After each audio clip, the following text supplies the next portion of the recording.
Good morning! So for today's vlog, nandito ulit tayo ngayon sa Ukay at samahan nyo ako hanggang dulo guys. Check! Mga bungga na naman ang mga discover natin ngayon. So hanggang dulo walang bibitaw. So habang naglalakad ako napansin ko itong Michael Kors. So tiningnan ko at kinuha ko. Tingnan mo naman kumikintab pa sa mata ko. At napakaganda pati yung kulay. At ito, chinecheck ko na siya. At tingnan mo naman kumikintab. Pati yung brown niya, talagang walang gasgas guys. O maroon yata ang kulay nito. Siya lang siyang handbag, wala siyang pang body bag. Ano ba yan? Yung pang shoulder bag ba? Guys, hindi siya kamahalan at solid to bibilhin dahil bagong bago pa talaga. At ang ganda ng kulay. Perfect yung kulay niya. Gustong gusto ko. Napakasolid nito, napakalinis at dalawa ang purpose dahil sa gitna may zipper. So, two-way siya guys. So, perfect din to pag binili nyo. Hindi na kayo lugi dahil murang-mura.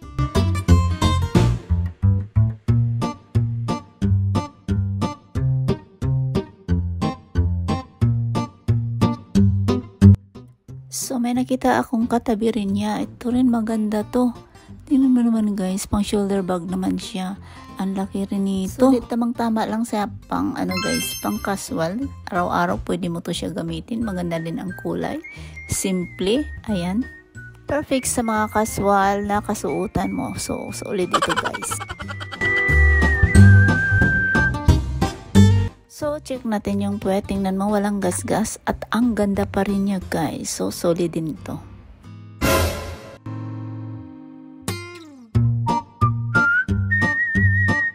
So, ito talaga ang mga dream ng mga sosyalin guys. Napakaganda to lalo na sa personal. Pero napakaubo din ng pricey. So, hindi siya karamihan na style na LV. Siguro limited lang to kasi first time ko rin nakakita ng ganitong style. Ang ganda.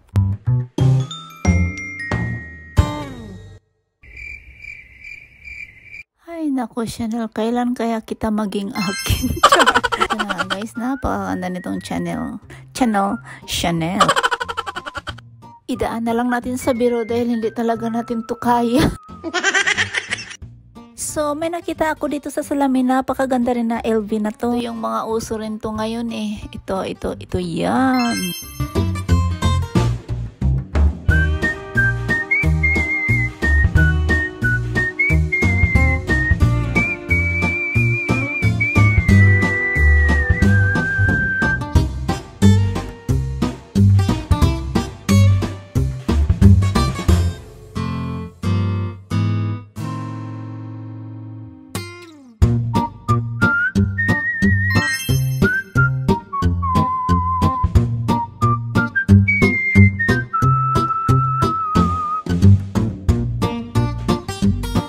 So guys, habang naglalakad ako, may nakita ako nakasabit na mga wallet dito. Mga branded naman siya guys, kasi lang hindi siya gaanong mamahaling branded. Pero maganda pa ang quality. Siguro mga bago lang to dahil wala talagang kadumi-dumi. Ayan, tingnan nyo lang ang mga presyo. Talagang affordable. Ito pa, isa tong maganda yung panglagayan ng makeup. Ito, ang ganda diba?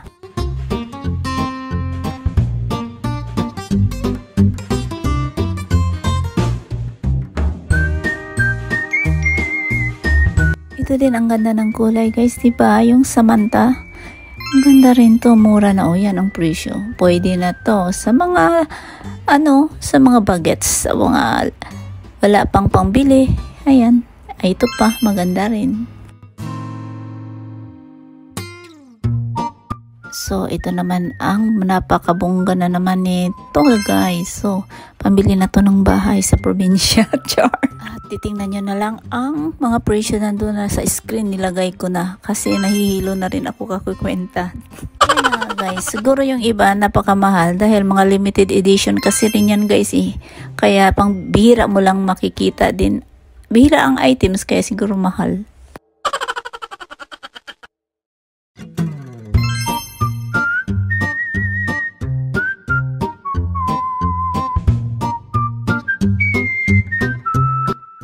Ito namang mga brand na to, affordable lang to dahil mamurahin lang siya. Pero maganda na rin guys, sosyalin na rin to. Sa mga wala pang mga malalaking budget, pwede na rin yan. Social na rin yun guys, oh.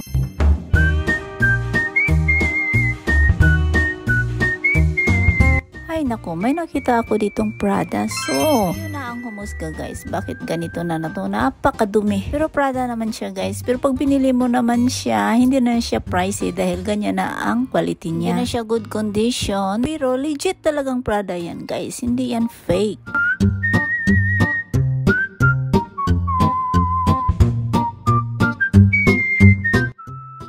Well, may nakita ako ditong Bulgari. Napakaganda ang kulay. Binuksan ko siya guys, malinis pa at affordable lang din. Ayan o, maganda. Solid, wala pa siyang gas-gas yung leather niya. So, ang ganda talaga itong St. Laurent na to guys. Mukhang bago pa at walang gas-gas talaga to. O, tingnan mo, kumikintab talaga to. Lalo na sa personal, napakaganda. Prada na to, ang ganda lalo na pag summer guys. So, ang ganda nito. Summer na summer yung kulay, napakatingkad yung yellow niya. Kaya mapapansin mo siya talaga.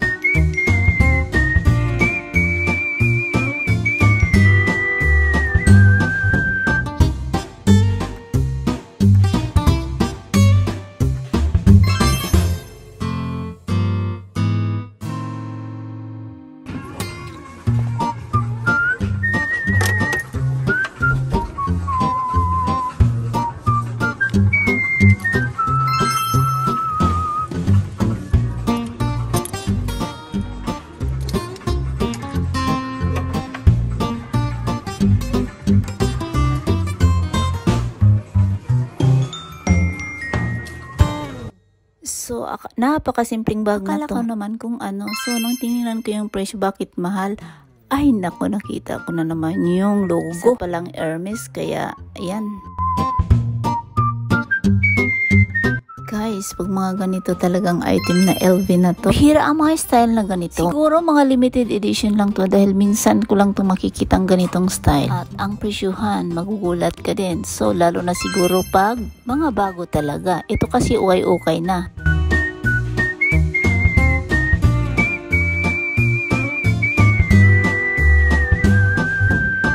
Grabing ganda tong Fendi na to. May pang shoulder siya, handbag, dalawang way ang gamit niya. Summer na summer yung kulay, pati yung presyo, napaka-bongacious.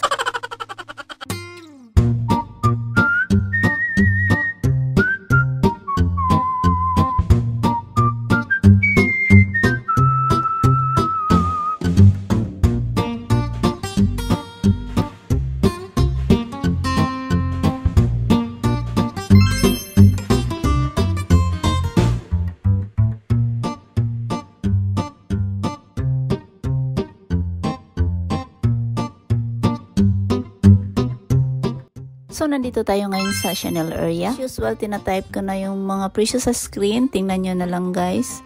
Kasi iba-ibang klaseng mga Chanel yan. Ayan guys, nandyan na sa screen ang mga presyo. At alam nyo naman pa, basta pag Chanel talaga, pati yung presyo, bongacious talaga yan. At legit yan guys ha, hindi yan mga fake. Pray love nga lang ng Japan.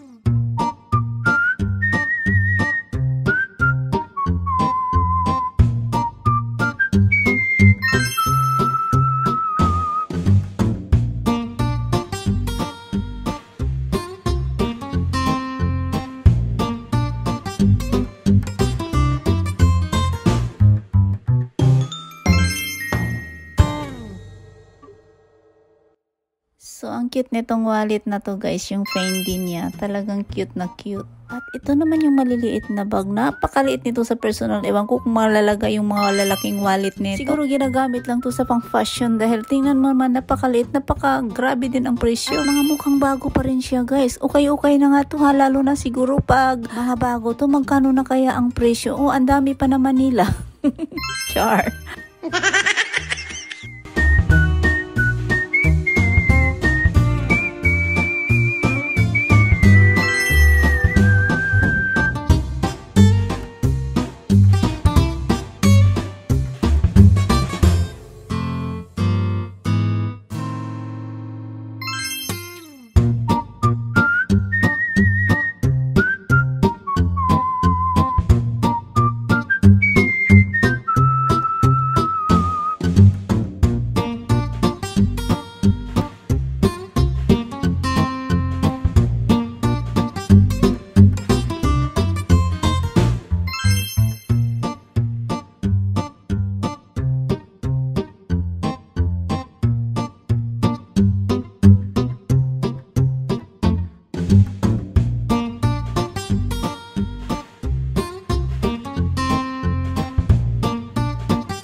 nagbuka ako sa cart na to. Puro mga mga wallet guys. So, nakita ko tong Michael Kors na to. Ayan ang mga presyo niya. Yan.